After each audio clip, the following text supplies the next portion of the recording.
Welcome back to another week of our Monday morning meetings. I was traveling a lot this week, but I saw an article on Automotive News TV where Pied Piper Customer Satisfaction had done a survey, and they had 3,568 mystery shoppers, independent mystery shoppers, visit dealerships all over the United States, and they compiled some results.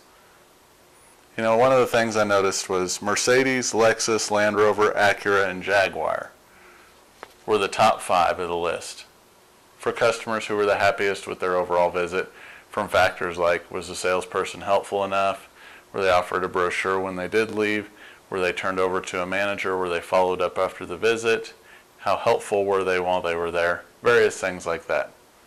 Why is it that those manufacturers were the top 5? Is it because they're Highline stores? Could be, but it's probably because those Highline stores are a little bit more regimented in the processes they follow. You see, kind of like McDonald's. How many ways are there to make a hamburger at McDonald's? There's just one way to make a hamburger at McDonald's. They follow a process every single time. But at car dealerships, we don't seem to get that like we do in other industries. Salespeople think, oh, I can do it my way. I know how to sell cars.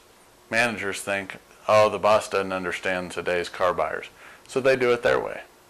Let me ask you at your store, whether you're a salesperson, a manager, an owner, does this ever happen? You train a new salesperson, they learn the process on how to sell a car, they go up to the desk, first manager they talk to says, oh, we don't do it that way. We do it this way. And it starts going through a different process. Salesperson's a little confused.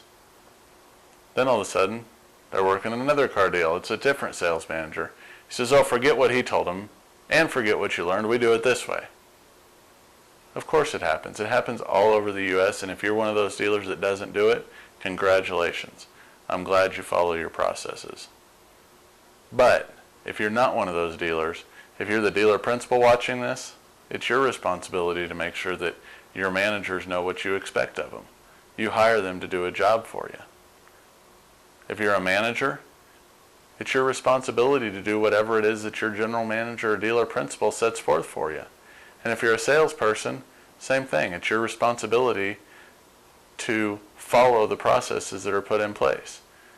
Because the one thing about processes, whether it's a good process, a bad process, a great process, it doesn't really matter. But if it's followed every single time, it's going to work. What doesn't work is when we build processes and one person does it one way and another person does it another way and another person does it another way. It creates confusion throughout the company. So, follow the processes that are given to you, whether you agree with them or not. Because you know what? If it's your millions of dollars on the line and you have a way that you want it to be done, don't you want your people to respect the way you choose to do business? Think about that as a salesperson, because there could be a lot of you that someday own your own store. And wouldn't you rather have it where your salespeople and your sales managers are doing what you ask to be done when it's your money on the line? Of course you would. So show your owners and show your managers that same respect. If you disagree with the way something should be done, certainly feel free to talk to your manager in a one-on-one and say, hey, you know what? I think we could improve, because we're always trying to get better. We're always trying to improve and move to the next level.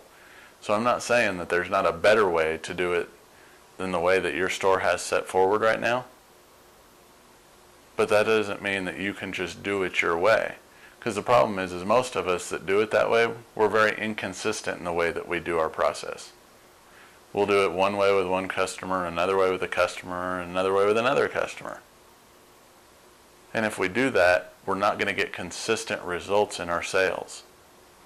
But if we stay consistent in the way we do things, if we do it the same way each and every time, we know what to expect. And the great thing is our customers also get that. If we do it one way and then we're off, and one of our team members helps that customer later on, then they get treated the same way. They get the same process. The customer knows what to expect when they come into the dealership. They know that they're going to be treated right. They know that they're going to be shown the product. They know everything that's going to happen, and it's not going to be different just because I'm off and one of my team members takes care of my customer. That's the thing. Processes, Successful companies have processes put in place. Just like we talked about McDonald's, just like when you go to Walmart. If you go to Walmart here in Albuquerque, or you go to a Walmart in Houston, Texas, or you go to a Walmart somewhere overseas, it's going to be the same setup. It's going to be the same type of processes that get followed. You're still going to have the person standing at the door greeting you. You're going to have the same type of service through checkout if you have to return anything. And how is it that they became the world's largest company? It's because they followed a process that they knew worked. They continued to improve on that process, but when the process was put in place, it was to be followed by everyone in the company. And we can learn from that, whether we're small businesses or big businesses. If you're a store that sells 15 cars a month or 1,500 cars a month, there's processes that need to be done. I know a lot of smaller stores say, well, we don't need as many processes as those big stores. You know what? Processes still make you more successful, whether you're small or whether you're big. Big stores absolutely need more processes just because the logistics of managing one of those. But even in a small store, you need a process.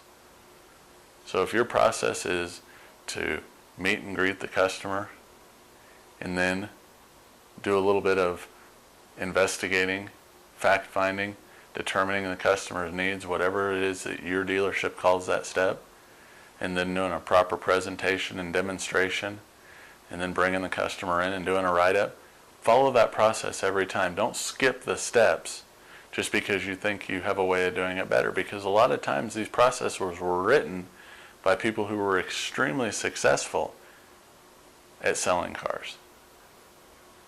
I know a lot of us disagree with bringing a customer in and doing a needs analysis. But the most successful people do it, and they do it every single time. So whatever the process is that's in place at your dealership, take the time to follow it. Do it over and over and over again. Work with your manager. Same way, step 1, step 2, step 3, because then your manager, when it comes time for them to take a turn, knows what's been going on. As a quick side note, in that same study, just some of the statistics that came out, only 57% of the time, if the customer didn't purchase, were they offered a brochure. 18% of salespeople, the customer said, did not vote enough time and attention to them when they were shopping. And only 6% of salespeople were overbearing. 18%, 1 out of 5 customers said we didn't devote enough time and attention to them. People are coming in shopping off the internet. They read a lot about the features and the benefits on our vehicles, but we still need to take the time to show them those features and those benefits. If any of you would like to read this article, send me an email and I'd be happy to forward it to you. It's very interesting information. If you have any questions about processes or ways to maybe improve yours, I'd be happy to help you. Please give me a call anytime. I look forward to seeing you next week.